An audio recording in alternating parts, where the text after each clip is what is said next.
Hello, I hope you are enjoying the Poetry Channel. Today I am going to read you a poem by Frances Horovitz called Rain, Birdoswald, and I'll tell you a couple of things that will give a little bit of context to this. First of all, Birdoswald was a Roman fort in Cumbria, and she lived near there at one time.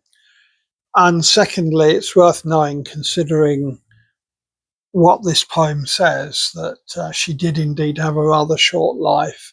She died of cancer at the age of 45.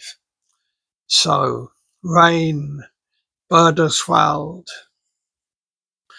I stand under a leafless tree, more still in this mouse pattering thrum of rain than cattle shifting in the field.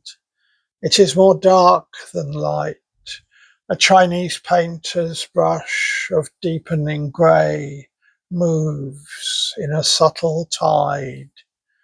The beasts are darker islands now, wet, stained, and silvered by the rain they suffer night, marooned as still as stone or tree.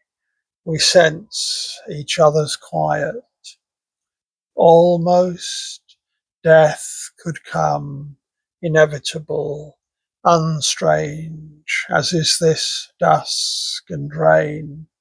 And I should be no more myself than raindrops, glimmering in last light on black ash buds or night beasts in a winter field.